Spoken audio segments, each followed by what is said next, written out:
All right, Shalom. I'd like to start off by saying, Call Halayim La Yahweh, Ba'Shem Yahweh Shai, Ba'Shem Harakak Kodash Ma'amah. Double honors to the elder apostles, the great millstone of my elder Heroine as well. Salutations to the argument that are pushing the truth, sincerity, and truth. And peace and blessings to the men, women, and children that believe in the name of Yahweh Ba'Shem Yahweh Shai. All right, I'm Kalaf Son, Bunny Yashar from the Lions of the Yashar camp.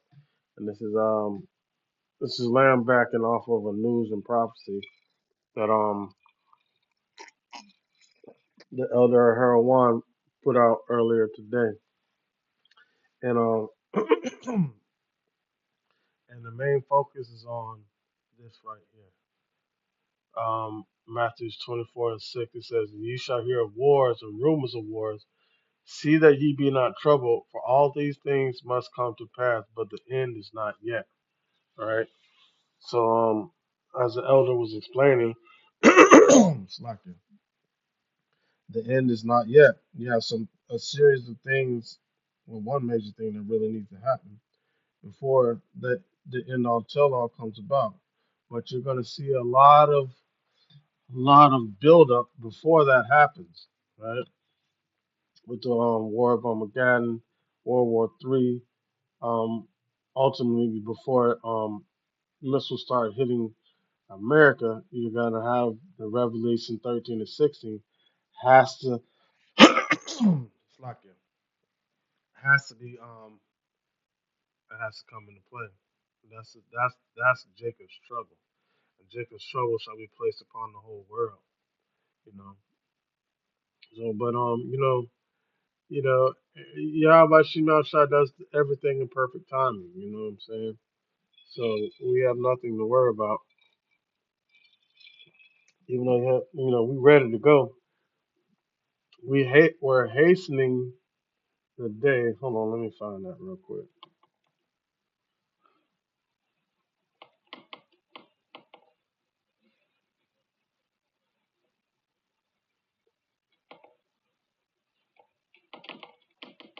Um, in 1 second. All right. This is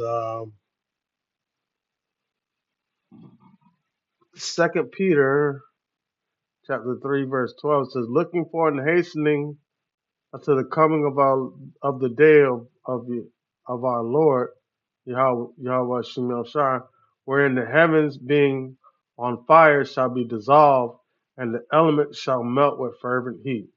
So, looking for and hastening unto the coming of the day of Yahweh Shem Shai, wherein the heavens being on fire shall be dissolved, and the elements shall melt with fervent heat.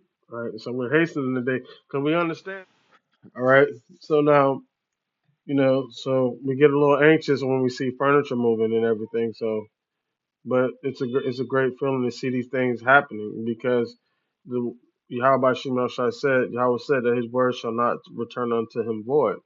All right. So we're seeing all these things come to pass that was being spoken of, you know, uh, by the mouth of the prophets, and then us being inspired, Lord willing, a part of that true number, be inspired by the Spirit of Yahweh by Shema Shai to say the things. Let's go. Well, let's turn it. Let's go to that. Let's do that. This is turning into us aligned in news and prophecy. So we're speaking the words of Yahweh by Shema Shai in prophecy. This is Second Ezra chapter 15, verse 1. It says, "Behold, speak thou in the ears of my people the words of prophecy which I will put in thy mouth, saith the Lord." Right. See? So the Lord's putting the words of prophecy in our mouth. Because why? That's the spirit of Yahweh by Shem Shai. Our always wants to quote this, so I'm gonna bring it out. All right. Revelation chapter 19, verse 10, it says, "And I fell at his feet to worship him." This is John the Revelator. "And he said unto me, See thou do it not. I am thy fellow servant of thy brethren that have the testimony of Yahweh Shai Hamashiach. Worship Yahweh, For the testimony of Yahweh Shai Hamashiach is the spirit of prophecy, right? So we're going to be in that spirit of prophecy. And hastening the day of the coming of our Lord, Yahweh Shem Yahweh Shai. But with that being said, we got to always stick according to prophecy, and follow the prophecies according to how they're lined up in these scriptures, because the Lord has given us a timeline on his return. Now, we might not know exactly when he's going to return, because the apostles asked that, the apostles asked that. One second. Because when Yahweh Shai, after his crucifixion, he showed back on the scene, and the apostles saw him. They asked him like, yo, is it that? Hey, we out of here? You know what I'm saying? All right, this is Acts chapter 1, verse 6. It says, when they therefore were come together, they asked him, saying, Lord, wilt thou at this time restore again the kingdom of Israel? So when they saw Yahweh Shai, they were like, oh, okay, this happened, this happened. Oh, you rose in 3 days, temple, you know what I'm saying? Boom, boom, boom. Yo, so now you back. Yeah, we see you now. Oh, now it's our time. You finna resort. No, but check this out. This is what Yahweh said.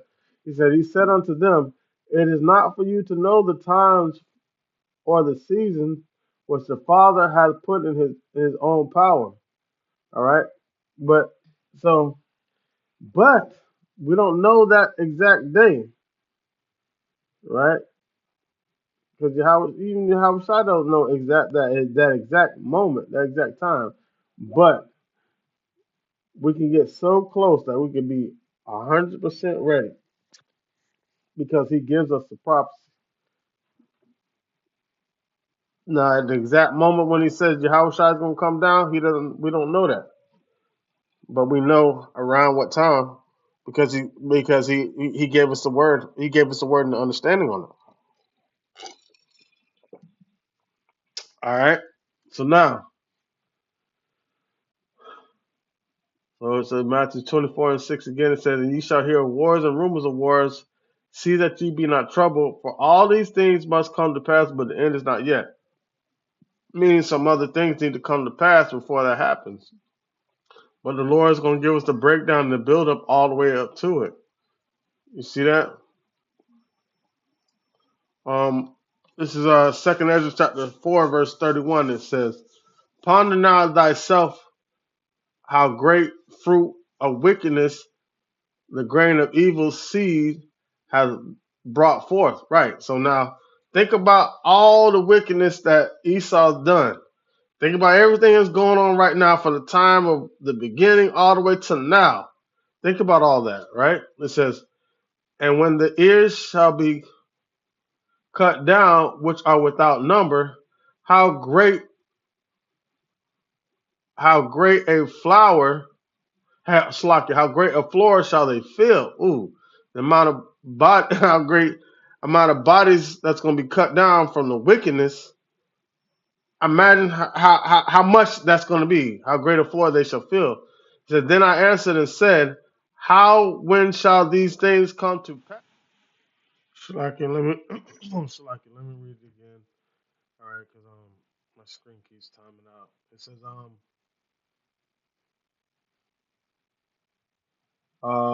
let's go back to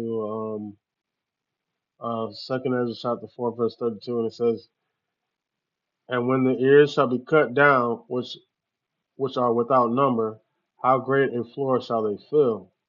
Then I answered and said, how and when shall these things come to pass? Slakia, wherefore are our years few and evil? And he answered me, saying, Do not thou hasten, above the Most High, for thy haste is in vain to be above Him, for thou hast much exceeded. Right. So we hasten the day, meaning by going out and doing the work, but we can't make the Lord move before the set measures. You know what I'm saying, that He has set aside for these prophecies to come to pass. And the only thing we could do is pay attention to them and prophesy about them before they happen. because we're commissioned to do that.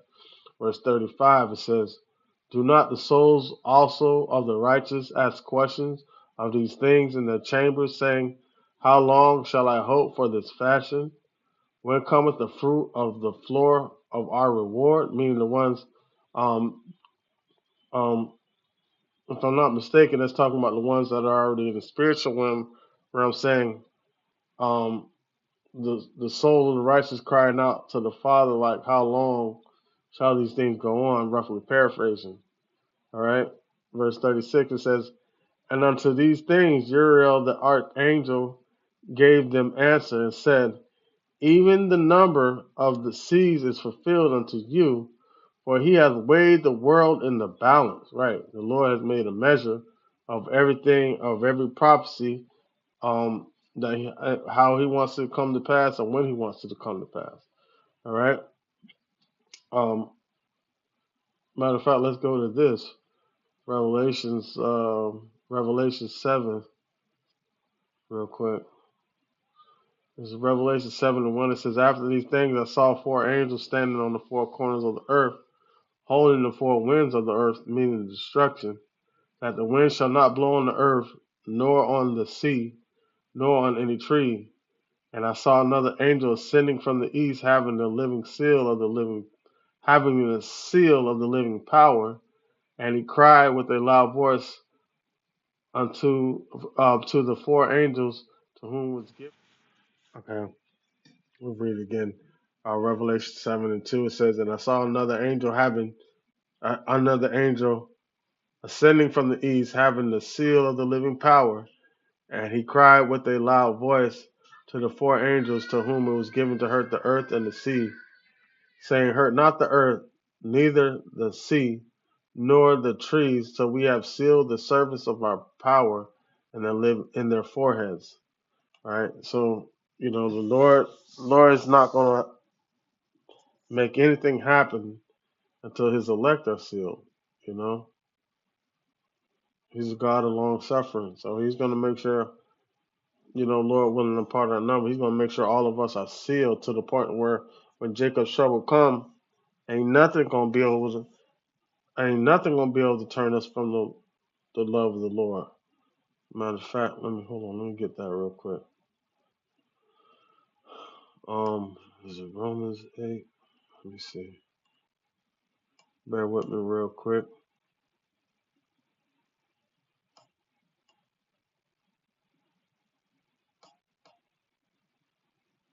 Let me see.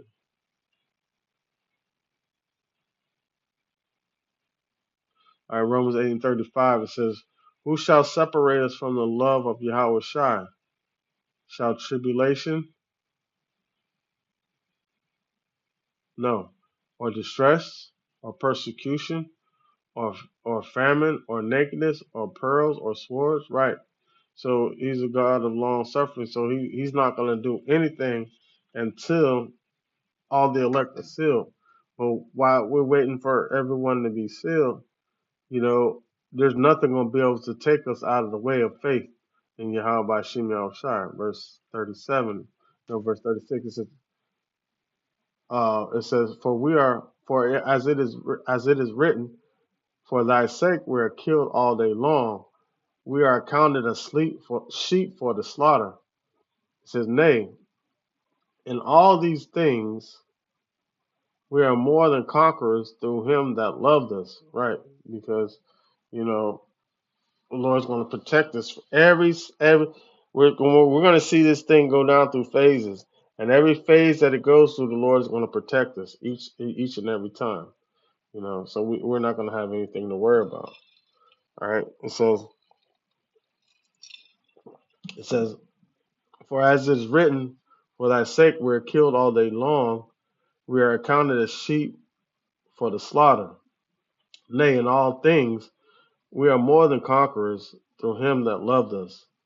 For I am persuaded that neither death, nor life, nor angels, nor principalities, nor powers, nor things present, nor things to come. See that? Nor things that are happening right now, nor things to come, is going to ever separate us from the love of Yahweh Shem Yahshua. It says, nor height, nor depth, nor any other creature shall be able to separate us from the love of Yahweh, which is in Yahweh Shai Hamashiach. You see that? So the end is not yet, but we are fully equipped and prepared to endure what's to come. Thus saith Yahweh by Shemel Shai. All right, so this is said I'm back in Second Ezra chapter 4, verse 36. It says, "Unto these things Uriel the angel gave them answer and said, Even when the number of the seed is fulfilled in you, for he has weighed the world in the balance. By measure hath he measured the time, and by number hath he numbered the times, and he doeth not move nor stir them until the said measures be fulfilled." Right. So we got a couple things that need to happen before this place is flatlined. You know what I'm saying? Leveled out. So pay close attention to the buy or sell. You're not going to be able to do anything. Meaning that's the new monetary system. So you say the things that they're what is that? The social credit score that they're bringing forth. There's so many things that they're setting up to bring forth the new world order.